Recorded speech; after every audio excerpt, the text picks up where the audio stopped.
afternoon, and welcome to Indie Business Radio for Monday, March 23rd. I'm your host, Donna Maria, and you have arrived at the one place where we empower you to enjoy your life, build your business, and have your way. I am so excited today because I have discovered a wonderful book and a wonderful woman who's introduced me to dozens of other wonderful people that are featured in her book, and I just can't wait to share my discovery with you. Our guest today is Faythe Levine, and she has traveled 1,900 miles to document the handmade scene in the film Handmade Nation. She's also the co-author of the book by the same name, Handmade Nation, The Rise of DIY Art, Craft, and Design. And she's got 24 featured artists in this book, from Olympia, Washington to Providence, Rhode Island, and every place in between. And they're sharing their work and discussing their lives in this book and companion documentary, and it is fantastic. And we're going to talk with Faythe today about how this whole Handmade Nation thing is rising, what it means for the individuals that are participating in it, and also what it means for our nation and also the world at large. Welcome to the show, Faythe. Hi, thanks for having me. Well, it's wonderful to have you here. And so tell us a little bit, Faythe, just to get started. What is your background, and tell us how this fascination with all things handmade came about for you? Well, I guess my background includes being a self-taught artist, and I had started my own business where I was making things by hand and selling them, called Flying Fish Design, in 2002. And it was really through that I sort of stumbled upon the community that I'm now a part of, and I also have documented through Handmade Nation. And so tell us a little bit about what you started making. Well, I had a small line of a number of different things. Some of them were like hand-sewn plush toys, and I had a postcard line of photographs that I had taken. And so just, basically anything that I felt like making in my studio, I'd take it out, either put it online for sale or take it out to some indie craft fairs. At the farmers market was another place where I was selling work for a while. And it just grew from there, and it became my full-time job for about 3 years. And then as other things unfolded, I sort of put that to rest. So was there a period of time, Faythe, when you maintained a traditional job and also made your items and sold those as well? I can't say that I've ever had a traditional 9-to-5 job, but I mean I've always done a number of things at one time. So I do a lot of freelance work and production work, and I've worked in the service industry. So, but I'm not a classic 9-to-5er. So, but yeah, even to this day I still do other work aside from my work within the arts. So Faythe, how did the idea and concept for this book, Handmade Nation, come about? Well, the documentary came first, and basically I was meeting more and more people through doing Flying Fish, and then I had started a indie craft fair in Milwaukee, Wisconsin, where I'm based, called Art vs. Craft. And then I also opened up a brick-and-mortar store called Paper Boat Boutique and Gallery. And so I had just become exposed to so many different makers of different types, and I felt like the energy and the excitement that was going on within the indie art and craft community was really unique and really exciting, and I just felt like it was important to capture that. So in 2006, myself and the director of photography, Michaela O'Herlihy, basically just struck out and started working on the film. And, I didn't realize that the film came before the book. Yeah, it did. So it got finished after, but it started before. The book was actually based on the research we did with the film. So all of the featured makers within the book, the text from their pages are pulled from the interviews from the film. And you're calling the people that are featured in the book makers. Tell me a little bit about that. What does that mean? Well, because the definition of craft has changed, and it means different things to a number of different people, and a number of the people featured in the book and the film define themselves as different things. I found that using the term makers, which is a pretty growing trend within the indie arts and crafts community, is an easier way to define everyone without having to get into the art versus craft debate or even define yourself as anything. You're a maker of something. So it's a nice loose term that's sort of all encompassing. And I did, as I was reading through the book, I did see that there was some back and forth about the difference between the use of the word art or craft. Tell us a little bit about why that exists. Why does it matter to some people that they're referred to one or the other? Oh, I mean, I just think it's, preconceived notions or definitions on what means what, and I honestly kind of prefer to steer clear from that debate. I'm more interested in just documenting the fact that people are making things, and that's what my work is about. And so, how one defines oneself and their work is sort of up to that person. So, which is why I use the word maker. And I will use the word maker too. Then, and in the book, how you must have had to narrow this down. I would imagine in your travels, you must have met so many fascinating people. How were you able to narrow it down to what fits in this book? And does the documentary contain different stories or more stories than are in the book? Basically, for choosing the people that we selected for the book, I mean, there was a number of factors involved. I wanted, a lot of different mediums and methods to be represented. So that was one aspect.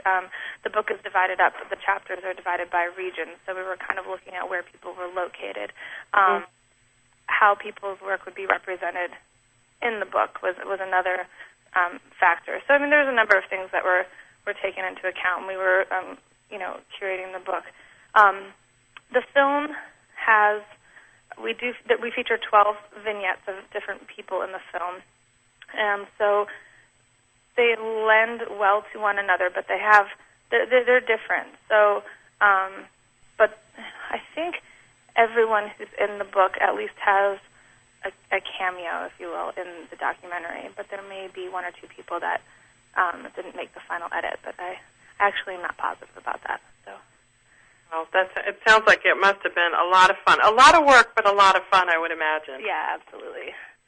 Now, when I was reading through the book, I noticed that throughout the book you've got fantastic photographs of all of the makers featured, usually in their work element or maybe at a show or something where their art or their craft or whatever is being displayed. And they also have, in their own words, what it means to them to be a part of this community. And then there are also some longer sections, and one of them I wanted to ask you about. There's a sentence by one of the contributors. His name is Garth Johnson, and it says this: "When I sat down to puzzle about the best way to measure the vitality of the Handmade Nation, I couldn't think of a better yardstick than the Internet. Before the Internet came along, I was an isolated ceramic geek who grew up in a farm in Nebraska. Now I'm a well-connected ceramic geek in Southern California with a network of enablers who push me to color outside the lines." I thought that was a fascinating summary of the interplay between the makers and the Internet. Can you comment on that as well? Sure. I mean, I think that Garth, put that so eloquently, and also just to kind of give the listeners an idea, the book is outlined by region, and then each region is separated by a different essay. So the essays are actually specific to the book. They were written specifically for the book. And Garth is one of our contributors, one of our essayists, and he has a fantastic website called Extreme Craft. So we asked Garth to write about craft and the Internet, and really the revival of handmade and DIY, do-it-yourself craft and art has a lot to do with the fast connections that we have with one another in the communities and the online communities and the social networking sites and the sharing of information. And so there's nothing to be said. People have always made things. There's never been a lull in people making things by hand. However, the Internet has now provided us with, it's boundaryless. So you can have a community no matter what. You don't have to live in an urban metropolitan city, and if you have the aesthetic of someone who lives in that environment. You can log on to a number of sites and connect with people who have similar tastes as you. And so it's just really opened up a lot of doors for a lot of people and created a whole new wave, if you will, of work that's out there. Faythe, do you think the book and the documentary would exist without the Internet? Absolutely not. I mean, I wouldn't know 95% of the people that I know now. I mean, I might have met them eventually. I think it would have taken 10 years or something. I mean, it's really I'm so thankful for what the internet provides. And then the exciting thing is that because this community is based around doing things by hand, you have that time online and you have that time to connect, and then you're stepping away from the computer, which is a big part of it, and taking the time to make something in a physical space and possibly with other people in a craft group, and then you can take that work back online and photograph it, and people can comment on it. And so it's really just it's amazing. It's fulfilling in so many different ways. And one of the things that Garth's quote talks about is calling people his network of enablers. What does that mean, if you can comment on that? Oh, I mean, I don't know what he meant. I mean, it was a really interesting word. I would assume, he would be referring to people who could relate to him and he could have a dialogue with. So, and people who get it. If you are a teenager and you live in the suburbs and you are interested in a counterculture, it didn't used to be that you could find your like-minded people in an instant. You were just that freaky kid in high school that everyone made fun of. So now you have that community. You have, I guess, your enablers to support you in whatever, fringe community or whatever you're trying to do. So I'm assuming that's what he meant, but you would have to ask him to get his specific definition. You've been traveling quite a bit to meet with people and talk with them. What kind of feedback are you getting about the documentary and the book? Are you seeing people be inspired and just so excited in a new way about making things by hand? Yeah, that's actually pretty much the biggest feedback that we've gotten for the book and the film, is that people walk away from them wanting to make something and wanting to step into their studio, or, with a newfound respect for the people that they know who are making things. So I think the general feeling is positive and empowering and exciting and encouraging, which is exactly what I was hoping for. So I'm pretty pleased with that response. And how do people become a part of this handmade community that you're talking about? The Handmade Nation. Is this something that just sort of happens organically when you begin to make things yourself and connect with other people who do it as well, or is there, like a process that's involved for each individual person to become a part of the community? Well, I think that if you're a maker of things and you're putting your work out there online, I mean, this has a lot to do with online communities, then you will start to get feedback and once you're putting yourself out there, then it comes back to you. So, right. I mean, if you're sitting in your studio and, people aren't going to come knocking on your door without being invited. So, there's a number of websites that are great starting points for people who may not be familiar. I mean, there's obvious social networking sites such as Facebook and MySpace, which are, really great ways to connect with like-minded people. And then there's websites such as Etsy.com, which is a shopping site where you can set up your own shop to sell your handmade work. And then websites like Craftster.org, which is message boards about 100 million and one things under the sun if you have a project or if you want to do a tutorial or if you just want feedback on something you made. So that's a really great resource. And then I really like to promote the use of Flickr.com, which is a photo sharing website. So you photograph your work and put it up, and then you can join these groups and put your photos into these pools and tag them. And then, if you knit, an octopus, and then you tag it, with a knitted octopus, you can see other knitted octopi out there that other people have made. So there's so many ways to tap into handmade communities out there. Well, and, it's the pictures, by the way, for those of you who are listening and the people in the chat room, thank you for joining us. I want you to know that Faythe has done a fantastic job, she and her colleagues and the people she collaborated with on this book. You can check it out at indiecraftdocumentary.com. And I've been on the Internet researching for this show for a while, and so I know that there are other websites that you can check out as well, and Faythe will probably mention some of those as we move forward. One of the great things about this book, Faythe, is the pictures. I mean, to watch these makers, as you call them, in their elements, in their studios, these are some happy people. Yeah, and I guess a note about the pictures, we actually solicited the featured makers to submit their own photographs. So I would say 95% of the photos in the book are actually the photos that the featured makers themselves submitted. So it's nice because they kind of each have their own feel to them. There's not, one exact style throughout the book. So they do, and you've done such a. I mean, there's a person who makes shoes. Yeah, that you could actually wear. And they're beautiful, and they're so unique with the ribbons, and there's a couple of knitters in here, and I find that fascinating as well because there's been kind of a resurgence. But we're going to take our break.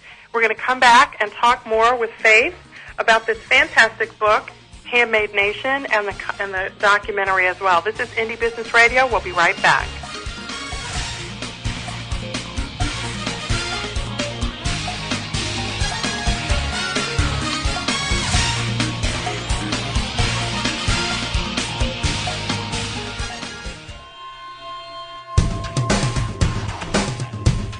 Why is everyone listening to GlobalTalkRadio.com? Because it's the future of talk radio. Every day, more and more people are finding Internet radio as not just an alternative media, but as a replacement to traditional AM and FM broadcast stations. Internet radio offers a wider variety of programs, convenient on-demand listening that meets your schedule, and fewer commercial interruptions. And GlobalTalkRadio.com is already leading the way by matching this content with a highly targeted Internet audience. GlobalTalkRadio.com offers its listeners one of the widest programming varieties on the Internet, from business and finance to self-improvement, paranormal, health, literature, romance, politics, and more. There are also opportunities for prospective hosts who would like to host their own weekly or one-time talk shows. Want to learn more? Check us out at www.globaltalkradio.com and see the future of talk radio today.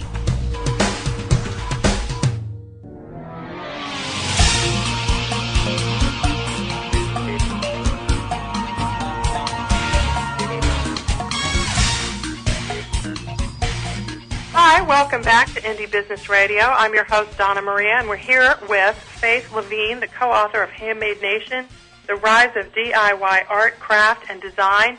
You can check out all the details at indiecraftdocumentary.com. And I just wanted to mention Lisa in the chat room. Thank you so much for your comment about Ready Made Magazine. Thank you for sharing that. Faythe, are you familiar with that publication? I am.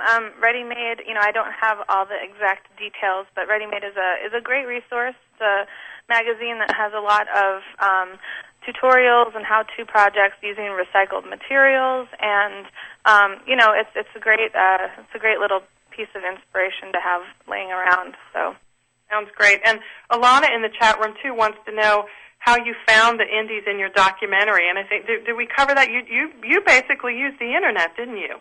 Well, actually, most of the people I did. I mean, I met a lot of the people online initially. However, I had worked with a lot of the people that we featured in a number of settings, whether it was at my craft fair that I produced or in my gallery. So a lot of the connections were already there, and I was just following up with those. And then, also it was an excuse to connect with people whose work I was familiar with that I had never met before. So I was able to then call them and set up a time to come to their studio and do an interview. So it was basically just me getting to interview all the people that I was really excited about. And, you know, there's endless people out there that I could have interviewed, and at some point we just had to say, okay, we're done. So, well, and that's why I asked at the beginning. You must have had. You must have met so many fascinating people, and not only here in the States. You've been traveling. I mean, you just came back from Australia to share your Handmade Nation experience. Tell us about some of the fun places that you've been, and what is this experience like? I mean, take us on a little bit of a virtual journey, if you would. Yeah, the Australia experience was amazing. There is a kind of larger industry show there called Stitches and Craft, and it happens in 3 cities in Australia. I was brought out for the Melbourne show. I just got home last Wednesday, and we did the premiere of Handmade Nation, the documentary, at the show. So it was the Australian premiere, and then the film will be traveling to the other 2 shows, but I won't be going with it. So that was, I mean, an amazing experience. And I think the thing for me that's been incredible is I had this experience of meeting all these people working on the production. But then all the people that I've met because of the project since, it's been like tenfold. So it's just been amazing to get to, you know, go to Australia and then have people who are interested in the same things as me contact me and invite me over for dinner. And I mean, it's an amazing international community. I had the pleasure of going to Germany earlier this year, and I mean, I often take trips. I mean, it's kind of like it's kind of all over the place. My next trip is we're doing the Portland, Oregon premiere at the Contemporary Craft Museum the first weekend of April. So that's my next trip. That's wonderful. So Portland, that's wonderful to know too. We have a lot of listeners in the Portland area. So check it out, guys. Will information about that be at indiecraftdocumentary.com? Well, I actually just want to clarify. The website is actually handmadenationmovie.com. Okay. And our blog spot has indiecraftdocumentary.blogspot.com. So I think that the website you're giving out may route to handmadenationmovie.com, but it's better to use that URL. It's more direct.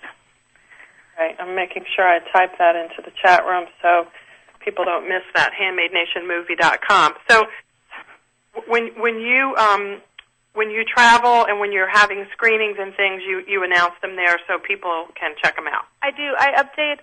Basically, the website is sort of the hub. The blog is where all the information is.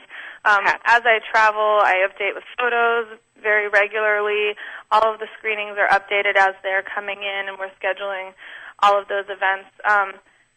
I do all of the programming myself, so sometimes it takes me a few days to update. But the blog is pretty interesting for people who are interested in the project because I started the blog when we first started the pre-production, so it actually documents the entire process of making the film and then the things that unfolded and the exciting press that's come out of this experience and whatnot. So, if you're interested in that whole process, you can kind of get lost in that. It's been over the past 3 years, so it's a pretty interesting resource. Well, and I have to say to everyone listening, it is a fantastic place to get lost in because I did spend a considerable amount of time looking at all the great things that you've done and just seeing how you just literally threw yourself into this project in so many different ways. And this was really quite personal for you, wasn't it? I suppose it was without maybe me realizing it. I mean, I guess I just went about working on this project the same way that I would do anything else. So it wasn't necessarily by any means a traditional way to go about making a documentary. And the book came out of a clip that we put up on YouTube in April of 2007, and our publisher contacted me through that, and that was when the book proposal happened. So the whole thing has sort of just fallen into place as I've moved forward in the project. Well, when it's meant to be, it's meant to be, and it really does seem like this has struck quite a nerve with readers and people all over. Can you speak a little bit to when you talked with the makers and other people that are featured? Can you speak a little bit to how you have observed how they organize their lives around their passions, and sort of there's a sense that there's a forcing of the outside world to conform to them instead of the other way around. Can you comment a little bit about that? Well, I guess the interesting thing for me, and I don't know if this is skirting around your question or not, has just been amazing to see how creative people have made creativity and making things by hand and making art a part of their life, and how they have sort of sculpted their lifestyle and the sacrifices that they've made or things that they've shuffled around in order to be able to make things. And I think that a lot of people who can relate to that, like when you have that creative drive and you have that feeling within you that you want to create and you want to make something on any level, whether it's like a little itty-bitty project at home or on a large scale you want to start a full-time business. I just think it's one of the interesting things about the film and the book is seeing how people have done that in a number of different ways. And to be honest, I can't really pull anything out of the ether of specific examples, but it is really inspiring and interesting because it's not consistent across the board. It's not all one type of person doing it all one way. It's many, many different types of people with different lifestyle choices, sorting it out for themselves with different circumstances. I mean, you have stay-at-home moms who are making a little bit of money on the side, having a small business. You have, people who are just making stuff as a hobby and giving it away. You have people who work an office job and then have a craft business on the side. And then you have full-time artists who have gallery careers, but then they also have handmade products. I mean, there's just so many different types of people doing it in so many different types of ways. And I think that's what is amazing about this community is it's not just one type of person. It's that everyone has this common motivation to create, and that's what bonds everyone together. Mm-hmm. Now, in looking through the book, I noticed that all of the featured people happen to be women. Is that by accident, by design, or how did that happen? Within this community, it's mostly women. It's not all women. There's a number of men, and there's more men who are getting involved as things like printmaking and silk screening are kind of becoming more integrated into the DIY art and craft community, like at craft fairs and online shops and whatnot. However, it wasn't intentional. I mean, again, it goes back to those are the people that I was working with and those are the people I was interested in. I wasn't looking to make, fill in demographics to make a well-rounded, balanced book in that sense. I was more interested in what people were making. It didn't have to do with their sex. So, the craft aspect, a lot of the people we feature work with traditional hand work. A lot of needlework tends to be women who do that type of stuff. So, that's another reason I guess that there's more women featured. But Faythe, how long did it take you from your idea about the documentary to actually getting it done? Was this a long process? It's been a 3-year process, and the documentary just came out in February of this year, of 2009, and we started production in 2006, in early 2006. So, it's the question that's going to come up if no one's asked it already is, can we buy the DVD? And right now we're working on that. And if you're interested in finding out when it's available, you can sign up for our newsletter on the website. But it's not done yet. Again, it's just me and a small group of people who are working on getting everything done. So things are moving a little slow. The film was very much a DIY project, a do-it-yourself project itself. It was a one-camera, one-computer film, and I financed the whole thing. So that's another reason of why things with the film move a little slower than maybe people would expect. The book was published by Courtney and I's publisher, Princeton Architectural Press. So we had a quick turnaround time with that because they obviously have a publishing schedule and a budget and whatnot. So. Wow. So which website do we go to get the newsletter, Faythe? It's just handmadenationmovie.com, Okay. That's all right. the only website. The Blogspot website is really just for background information and blog posts now and then, but the real action is at handmadenationmovie.com. Yeah, and that's the hub for all the other links. So if you're interested in looking at photos on Flickr, you can go to our website, and it'll take you there. So that's where you're going to find all the information about everything else is on the website. And that'll take you to the blog and whatnot. Well, I mean, I don't know if you feel like virtual pats on the back from people in the chat room and from me, because we're just fascinated that you've done this and you funded the whole thing yourself. Yeah. That's rare. That's rare. Did that happen on purpose? I'm just curious to know. That's like a Herculean task. I think within the indie film community, it's not. I think it's pretty. I think that's. I don't know if I want to call it a sacrifice because it sounds really over the top. But I think a lot of indie filmmakers do finance their films. It's. I guess the reason I chose to do it that way was because I was too impatient to wait to try and apply for funding. I felt really motivated to start right then and there. I didn't want to miss anything. I was really concerned that if I didn't start shooting footage right then and there, that things were going to start to change. And I just wanted to really get going. And getting funding and applying, I did get some grants along the way.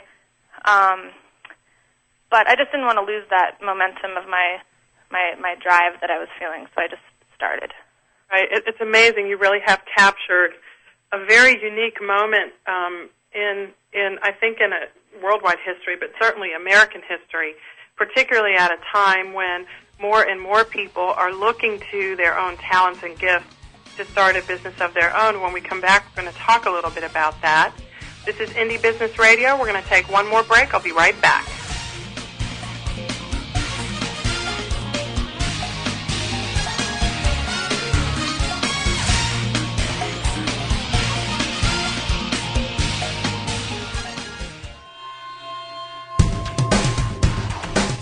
Want to stay on top of what's new in the radio industry? Sign up for a free subscription to the Future of Talk Radio, available exclusively to listeners of globaltalkradio.com, and find out what's new in the world of online radio.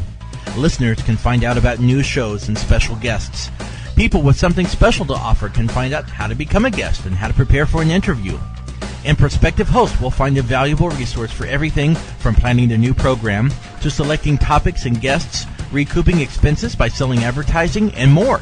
Sign up today for your free subscription to the Future of Talk Radio by visiting www.globaltalkradio.com and learn about the future of talk radio today.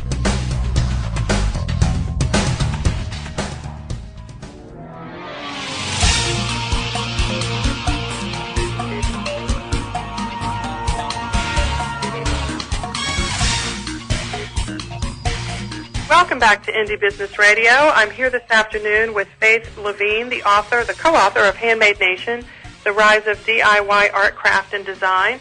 I'm also here with all of you in the chat room who are just as excited and impressed as I am with this fabulous work that Faythe has done. And Faythe, before we took our break, we were talking a little bit about what's happening in our economy these days and how it is that at least I'm wondering what your perspective is on whether more and more people are sort of looking to their talents, their gifts, their handmade ideas to create business opportunities for themselves than they have in the past. Ooh, well, I don't know if I can give solid numbers on about the past. I mean, I think the answer is I would say yes, because there are these resources online that didn't exist previously. So it is now more, there are more user-friendly options even now than there was initially when the Internet first, started. So I think that if someone is interested in starting their own online business, that they don't have to make a huge financial investment to start off because they can just experiment with what it would be like with using sites such as Etsy. I think also when people see other people that they can relate to doing something such as, starting their own handmade business or, creating their own I mean, I think when you see someone doing it, it makes it more realistic for yourself. So because there's more people out there doing it that you can see online, it makes it more easy to wrap your brain around. Mm-hmm. One of the makers featured in the book, Callie Janoff, says, I've heard so much from the Church of Craft. I've learned so much from the Church of Craft. She calls it the Church of Craft. I've learned that in our capitalist society, bigger isn't always better. A meeting is still great and serves its purpose if only one or two people show up. I love that. Yeah, the Church of Craft is a group that Callie and a friend of hers started, and it's basically, they have a website. You can read about it online if you're interested, and it's basically there's a number of directives that the group has, but it's looking at your creativity as your spirituality, and it's a really lovely, interesting concept that I encourage people to look up if that tweaks their interest. But they meet in groups, and there's groups all over the country. There may even be some international groups. I'm not positive. And people hang out and work on projects together and just get in their crafting zone. And it's one example of many different types of craft groups that have kind of sprung up out of this community. And for those of you who are interested in that, you can visit www.churchofcraft.org to get more information. And, her statement about, our capitalist society and bigger not always being better just seems to me to be, I know this book was written actually a while ago, even though it was just published in February. It's almost prophetic because of what we're going through right now in our economy. Mm-hmm.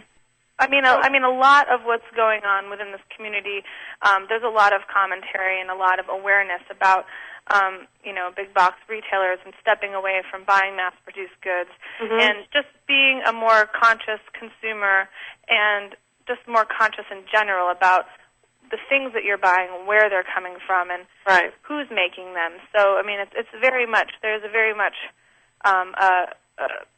consciousness to what's going on. Mm-hmm. Yes, I think people are thinking a lot more about those things. So in your observations, and again, meeting with people and having spent, considerable part of your life actually making products as a part of this community, how do the two worlds, do they merge, or is there some overlap there between the maker, the crafter, and, maybe not our capitalist society as a whole, but certainly, makers and crafters have to eat too. So what sorts of things are you seeing happening as people who do decide to make their handcraft or their maker talent a business? What sorts of things are you seeing there? Are you seeing some struggles there? Are you seeing, lots of opportunity and excitement in that area? I think there's both. It's pretty equal. I think, again, because there's not one type of business structure, it's difficult to give sort of commentary on it because there's so many different examples of how people have started their businesses. It's interesting because you never know what sort of economic standing someone's coming from when they're starting their business. Do they already have a savings? Do they have do they have a partner who has a steady income? I think a lot of the challenges for people who have started their own businesses are where are you going to have, what about health care? What about child care? What about savings and, issues about, those basic things.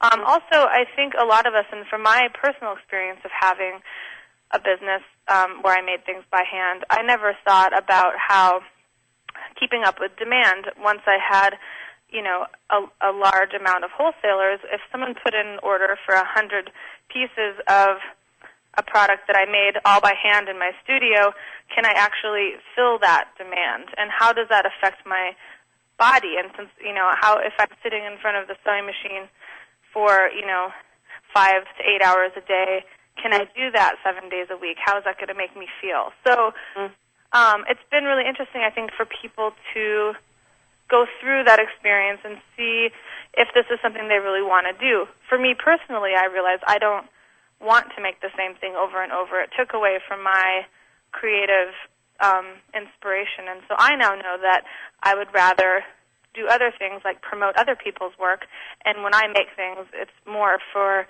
myself or for a project or for an art show. So I think it's personal for everyone, but there are all these resources out there of people's stories now that you can tap into if you're interested in doing that. There's a really fantastic book that's a great resource called Craft Inc., and I can't think of the author's name right now off the top of my head, but it's laid out with people's experiences of starting their business. There's a lot of different examples, and it talks about different industry things that go on within the industry that if you're not familiar with, like how to create a line sheet and what it means to, how, if you're going to do a craft fair, what you might expect. It's so things like that have come out of the community are now like these great resources for people who might want to think about starting a business. That's great. And for those of you who might be looking it up on Amazon, it's written by Meg Mateo Elasco, Craft Inc., Turn Your Creative Hobby into a Business. And I'll go ahead and put that into the chat room. And by the way, there seem to be other businesses along those, other books, along those lines as well. Here at Amazon.com if you're interested in purchasing or learning more about what books might be available. So, Faith, it's an interesting point that you're raising, too, about the repetitive nature of the work that's required to be able to produce things to keep up with that kind of demand. I was watching a documentary last night on television. I think it was CNBC, and they did a story on Burt's Bees. Okay, interesting. And the beauty products company and the original founder. Of course, it's been purchased by, I think, Colgate-Palmolive, if I'm not mistaken, last year or the year before. But the founder was talking about how, that was a real issue for her as the business grew. Of course, making, bee-based lip balms on a small farm in Maine. Of course, she never knew, that ultimately the business would be purchased by a huge company for like $9 million or something like that. But that's not an uncommon issue, is it? No, I mean, do you mean? I'm sorry, which the business itself being purchased, or just trying? No. You're saying trying to figure out how much you can actually do as a person. What can you? I mean, because we would. I have hobbies. I love to knit. I love to do things. I would never even think of trying to sell anything that I make. I don't make them that well, but I love to do it. Right. And I would do it all the time if I could. Now, if I was also really good at it, and every now and then people wanted to buy stuff, then I would obviously see that potential. And so I guess I'm just wondering how you notice people incorporating that struggle, or speaking with people on a regular basis and interviewing them, and engaging with them when you go to present the book and the documentary. Do people ask you questions about that? Because it would seem to me that that's a growing issue, particularly, as I mentioned earlier, in our economy, when even if you never thought of making anything or selling anything, many more people seem to be thinking about that as an option now, because whether they want to or not, it's viewed as an option that may not have been looked at years back. Yeah, I mean, there is people ask me about it all the time, and I think it's interesting. I haven't seen a ton of people, due to the economy, starting their own businesses. In fact, I've seen a lot of people who have had successful small businesses have to go back to a part-time day job or figure out freelance work because consumers aren't spending the money on the handmade goods as much as they were before. And I want to be really careful with this, because there is a growth in people supporting handmade, and it kind of goes along with buying organic food and being conscious about buying local. And I think that consumers are spending money. They're just, because people are watching how much they spend, they're not spending as much. So if you had a small business making something that might be considered frivolous or an excess, you're not selling as much as you probably were the last 3 years. So even though there's this option to have a business as a way to make more money, I think that because people aren't spending as much, it might not be as lucrative right now. So I mean, there's kind of like a positive and negative to that. And Faith, I'd like to get your thoughts on where you think all this is going. Where is the Handmade Nation going? What do you think the future holds for these makers? Well, I mean, I think the thing is that, like I said previously in the beginning of the interview, people have never not made things. And I think that people will continue to make things. And what I'm hoping is that with a younger generation of people, you know, going back to handmade and having this re-interest in doing things themselves on a number of levels, I think that feeling is really contagious and really exciting, and I don't see that stopping anytime soon. And I think that people, once you have that appreciation for what people are doing, that you don't ever really lose that appreciation. And so I don't see it peaking out. I mean, it might peak out on an industry sense. Handmade might not be as marketable in, you know, another 2 or 3 years. However, the feeling of it and the energy of the community will always be there and continue to grow. Yeah, and I would guess that, you know, the popularity of Etsy, and not only Etsy, but other websites that are popping up all over the place that are Etsy-like. I know artfire.com, right, one of the many that I can think of. And so obviously the people who understand how all the technology works are seeing great opportunities because they're launching these websites at a pretty rapid clip these days. Mm-hmm, absolutely. And that's exciting to see. I hope that as time passes that the makers and the people that actually contribute to these communities in ways that really you can't value financially, that there are ways that they are actually able to take advantage of some of the financial benefits of some of these websites, because they really are generating quite a healthy income for the people who are running them. Yeah. Yeah, so that was just my comment. Faythe didn't say that, obviously, but I just feel, you know, I've studied a lot about how, you know, websites are working together to aggregate content and, you know, allow people to communicate in ways that, you know, create new communities, and that's also very exciting. But the value of those contributions are sometimes not recognized, and so I always want to make sure that I take a moment to recognize that, because what these people are doing, Faythe, and what I observe, because I work with people who make things by hand regularly, is, you know, it's almost like they rediscover themselves. They're almost reborn when they find out that they can make this thing that people love, and it's an intangible feeling that they get from creating this thing and putting it out there for the world to enjoy. Absolutely. I totally agree. So I hope that, you know, with your book and your documentary and the other work that you're doing and all the makers, that, you know, we will continue to see an increase in appreciation and understanding. And certainly the work that you're doing is a huge, huge part of that, and we thank you so much for that. Again, everyone, visit handmadenationmovie.com for all the information about where you can go to watch the movie, get the book, and learn more about Faythe Levine and Courtney, her co-author, and all of the things that went into producing it. This is a fantastic book. Thank you so much for joining us today, Faythe. Thank you so much for having me. I really appreciate it. I want to remind you guys that next week I'm going to be back with another great edition of Indie Business Radio. My guest will be Mark Kramer, author of Small Business Turnaround. He's going to join us to share tips on how to respond when your business takes a nosedive. We touched a little bit on that due to the economy here in the show today. It happens to all of us, but what things must we do in order to stick it out and come out on top? Don't miss that important show next week right here at Indie Business Radio. Thanks for joining, Faythe. Thanks for joining everyone in the chat room. It's been my pleasure to be here, and I'll see you next week. In the meantime, enjoy your life, build your business, and have your way.